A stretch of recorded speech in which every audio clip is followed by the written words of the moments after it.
too attached, got him acting like a titty baby. Bullet wounds, backstabs, mama died, still say What's up? What's up, y'all? What's up? That song just got me so high. Come on, Megan. What?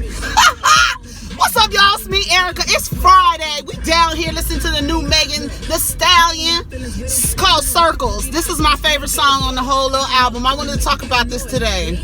Come on, Meg.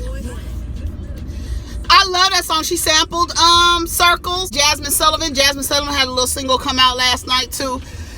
It's cool. I mean, a lot of people like it. I gotta hear it. Maybe I gotta hear it in the car. That's what I gotta do. I like to hear my music in the car. Ask anybody from California. We gotta hear how our music sounds in the car, because most Californians spend a lot of time in their cars. So the music gotta sound. Yes, come on, Meg. I'm down here. I love Megan Thee Stallion. I don't care what y'all say. What? Come on. Come through, Megan Thee Stallion.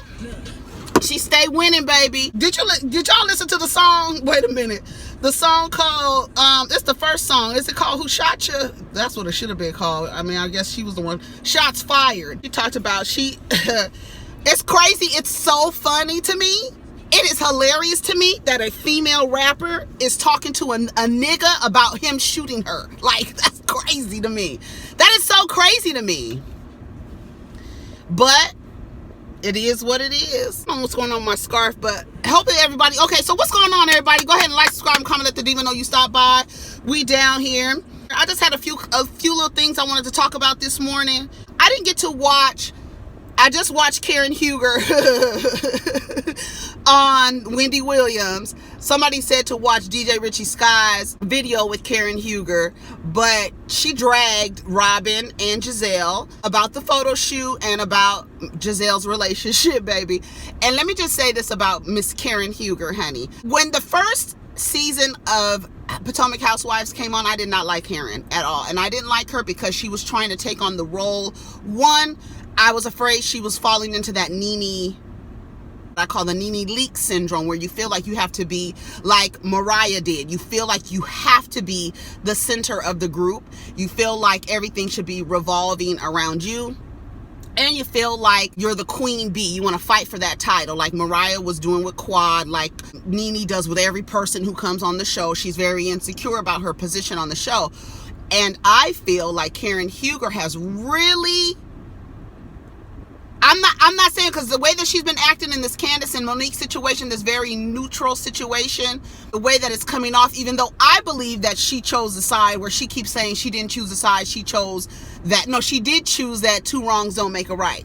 That's great. We know what you would have done and what you would have told the girl to do. So, ooh, I don't see how I can see. So Karen was on there, and I thought it was interesting. I thought she said that Robin was a hard 40, bitch. When she said that, baby, and Giselle, she's not too. I mean, Giselle is in her mid 40s, right? She's in her mid 40s, and she said that the relationship is non-existent, and it's rumored that she's not the only one. Karen was dropping it, but what I'm going to say about Karen is, she is growing on me in terms of me wanting to see her on TV as a form of entertainment, because she's taken on this matriarch role of the group. You know, there's always one woman in a group, in a friend group of women, who, one or two, I say usually it's one who's like the mama. And it's not so much that she's older, it's just she has a mothering energy. And so she mothers all of the girlfriends, and she probably gives advice. She probably gives good advice. She's probably had some life experiences, and just probably level-headed, probably gives you an objective point of view. Just a mother nurturing, not even, I don't even want to say elder, but just like a respect for someone with some experience, right? And like I said about Nene, when she's on other shows, when she's not in the Housewives realm, Nene is really likable. I always mention that that lip service interview with Angela Yee. She was really interesting. She was laughing with the girls. I don't know. And that's probably what people see. But when she's in the realm of housewives, she's like really hard to deal with, and nobody really wants to deal with Nene. Something on my glasses. And then the minute you try to get a little speck off, then your fingerprint is on there, and it's just like, ugh. And I don't have my little thing. I need to bring it with me. So anyway, so I really like that Karen is taking on that like, you know, I'm going to be the matriarch, but I'm still going to read you and throw shade. I'm still going to say what I have to say, but I'm still taking on this mommy energy. And speaking of mommy energy, did y'all hear Monique? Did y'all hear Monique on Tamar's show? First of all, Tamar has a podcast, Under Construction, I think that's the name of it. Monique was on there. I don't know what episode it was. I don't know when it was posted. I guess you can go find it wherever, you know, Tamar's podcast is being streamed. But Monique got on there, and here, let me play it for you. Y'all know how I feel about Monique. Here it goes. Y'all know how I feel about Monique, right?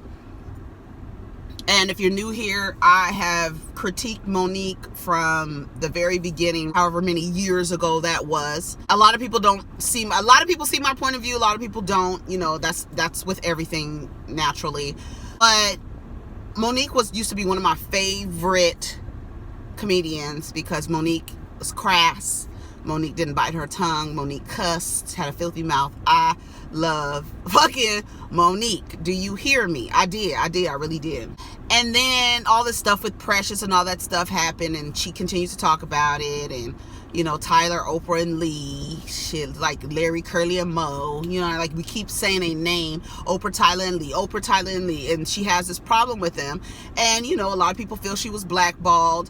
Janet Hubert was just with Will Smith talking about how I haven't watched the Fresh Prince of Bel-Air reunion yet, but I am going to watch it. It used to be one of my favorite shows growing up as a young diva. She said, when you say a black woman is difficult in Hollywood, it's really I'm paraphrasing because I haven't seen it, but I just saw a clip that it's really like a death sentence when you say a black woman is difficult in Hollywood. And that was Monique's thing, and she seems to have been bearing the brunt of that. And it's not without, we're not going to say that there are not just Lee, Tyler, and Oprah. There's Will, there's other people, there's other people that have said that Monique started to be difficult to work with after, I'm being long-winded, I'm going to stop. After Precious thing, right? And not wanting to promote for Precious and all this other stuff, right? I don't even want to go through that. I mean, if y'all want to go through that in the comments, that's fine, but I don't even want to go through it anymore. I shouldn't have even mentioned it. I'll probably cut it out because I don't even want to fucking talk about that shit again. I'm so tired of talking about that shit. But a lot of the things is Sidney. And here's Monique. Here's Monique. God. Okay, God, why you call him Daddy, Monique? And I tell him because he raising me. He's giving me everything that my father did not. When I tell you sometimes it can be so goddamn embarrassing, and it's just me and him in the room. See, there ain't nobody else in the room. And he's had to say some things to me, Tamar, that has taken me to my knees. Mm-hmm. And then he'll pick me back up. And he'll say, is anything I'm saying to you not true? And I'll say, everything you saying to me is true. But right now, nigga, my ego, I need you to walk away because the crazy bitch inside of me, she get ready to say something and mess up the moment. I know she coming. Here she come. She get ready to come out the basement. Yeah. And then he loved all of us through it. He loved all of us through it. So when I say to black women, y'all, please, if you have a good one, let your guard down and let it happen. And you're going to hear some shit that's going to shock you. Because when you got a king, she get ready to say something and mess up the moment. I know she coming. Bitch, here she come. Bitch. I had to look, honey. Oh, my face. might have to put something up. So I was looking a mess because I'm so disgusted. Number one, you down there in the basement, Monique, hair full of gray, talking about a nigga younger than you raising you. Come on, girl. I just got finished talking about a woman exuding this matriarchal energy and still fly. What the fuck is wrong with you, Monique? Like, see?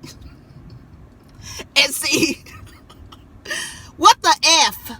Like, literally, what the F? You down, like T said, you down there looking like Mother Time in the basement, sitting in front of a dusty curio cabinet, talking about a nigga younger than you, number one. Number two, who has potentially ruined your career, saying that he's raising you. Raising you to do what, girl? Because what you sound like is a chapter out of Iceberg Slim. That's what you sound like. And when he talks about a pimp beating his hoe the fuck down and then picking her up and taking care of her, that's what the fuck you sound like down here. And it's so disappointing.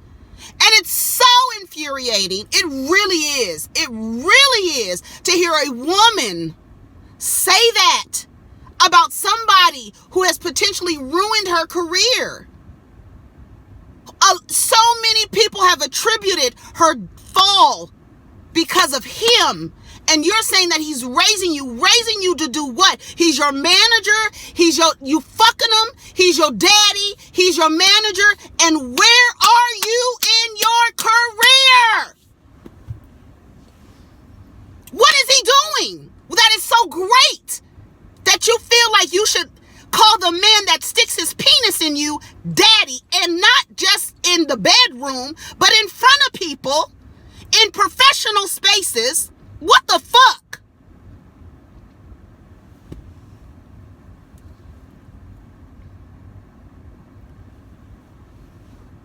You looking like Cruella DeVille about the head, talking about a nigga is raising you. What is wrong with you, Monique Hicks? Oh my God. That shit just really, really drives me insane. And then you want to say he's preparing you to be a queen. That don't work like that, honey. You're thinking about a patriarchal standpoint and point of view. Queens, before Jesus stepped into the room, people worshipped the woman, the queen, the female deity. What the fuck do you be talking about when you saying that he's showing you how to be a queen? What are you talking about? Bitch, you had the person who's supposed to be the king. I get... Oh, God. I don't know why it makes me so mad. I just don't know what it is. I don't know why I get so mad at Monique and her antics. But bitch, this is 15 years later. How many years later, you still calling this nigga daddy? You still explaining the same reason because he's raising you. You are really like, I don't know if anybody has ever read Iceberg Slim. But he talks about beating a whore down, a hoe, beating her down. What does she say? He breaks me down and then he lifts me up and asks me, is any of this you telling? Anything I'm saying is true? And this is the example as an older woman? This is the example you want to set for these women out here? Are you crazy, Monique? Oh my God. Woo, shit. Okay. I'm done talking about Monique. I'm done talking about Monique. Let me cross her off. Megan Thee Stallion, Karen Huger, we out here. We love that Karen Huger. What Karen Huger is doing, I think a lot of people need to take notes on how to do that. You want to be in... I'm done. I think that's all I have to talk about today. And Jeezy and Gucci was down there on Verzuz. It was very hectic. It was real hectic. I was very nervous. I had to go in and come out. I kept going in and coming out, going to Twitter, and then I went back to Instagram. And when I went back to Instagram, and right when I went back to Instagram, Jeezy started performing one of my favorite songs. And I was so happy.